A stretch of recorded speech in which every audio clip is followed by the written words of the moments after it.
I want to urge SMEs that when you're invited to such platforms, don't be scared to pay that money. Absolutely. Because it'll come back. Definitely. You know, and look at it, I've only been here 3 days. Absolutely. And I've earned over 1,000 ringgit. La première chose, c'est vraiment de se renseigner, d'avoir une certaine culture de l'économie du halal et de ses différents secteurs. Le halal, ce n'est pas que la nourriture. Le halal, il y a le tourisme halal, il y a la finance halal, il y a la pharmacie halal, il y a le mode halal. Donc le halal, c'est un style de vie. Donc chaque entreprise pourra y trouver son compte. Donc de se renseigner selon les industries et de trouver son positionnement. Et ensuite de voir les géographies. Le marché du halal, au Sénégal par exemple, aujourd'hui, on ne parle même pas de halal parce qu'on pense que tout est halal. Mais en fait, il y a une offre clairement au Sénégal de tourisme halal.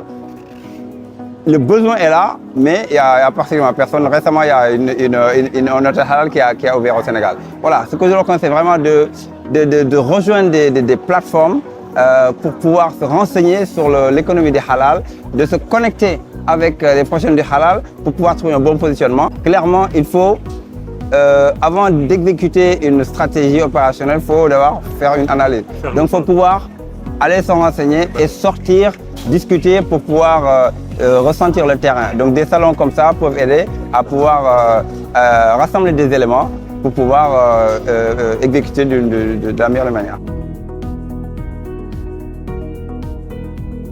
And also networking, you know, like meeting you, meeting other players in different businesses and how we can grow Africa. Definitely. My passion is to grow Africa. Definitely. And the African woman, to put her on the global map. Il y a la barrière certainement de la langue qui fait qu'en fait les entreprises sénégalaises ne voient pas des marchés plus loin que Dakar ou même Saint-Louis. Donc je pense qu'il y a un travail énorme de sensibilisation, et aussi un travail pour montrer que en fait c'est accessible. Beaucoup de pays viennent ici, il y a une cinquantaine de pays qui viennent à ce mirage-là. Le Sénégal était en retrait jusque-là. Alhamdoulilah, on a eu une première petite délégation et le travail continue. Nous espérons que les années suivantes, nous viendrons avec des pavillons beaucoup plus grands.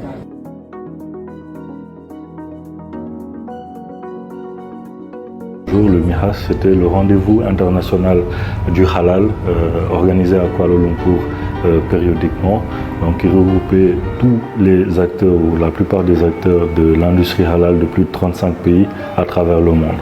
Et donc dans cette vidéo, je partageais un peu nos objectifs en tant que cabinet carré à la participation à ce salon, donc qui était en premier lieu de trouver des partenaires financiers et non financiers pour financer et accompagner nos projets à fort impact économique.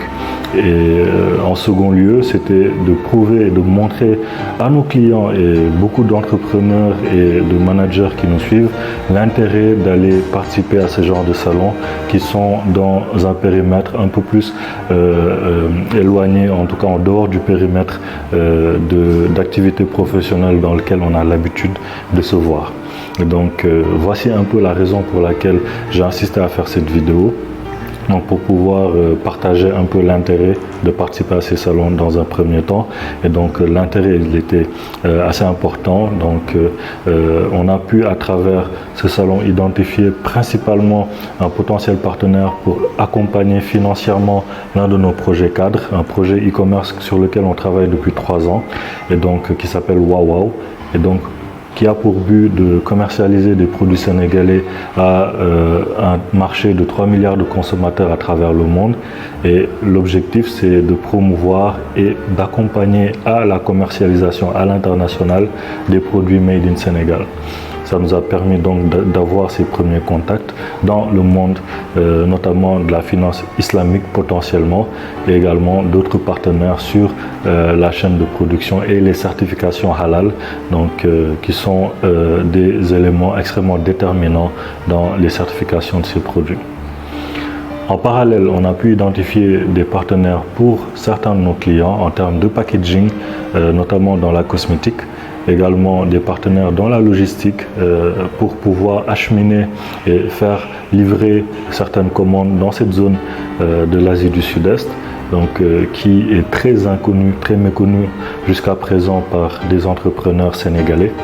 Et donc, ce sont des contacts qui pourront être très intéressants par rapport au développement de ces partenariats et l'accès à ces marchés. En parallèle, nous avons identifié des potentiels partenaires qui mettent à disposition des outils de production en location, qui est très différent de ce qu'on a l'habitude de voir, où les outils de production sont très difficiles d'accès pour nos industriels, pour nos PME. Donc aujourd'hui, identifier des potentiels partenaires qui peuvent nous le fournir en location-vente ou en location exclusive, c'est quelque chose qui peut être très intéressant.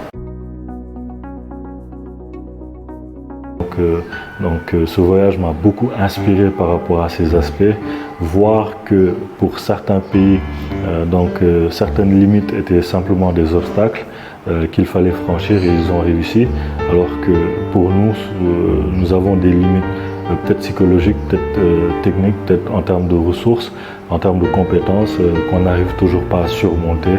Et donc je pense que découvrir ces modèles-là qui sont complètement différents des modèles occidentaux peut être une inspiration et peut être notre voie de salut.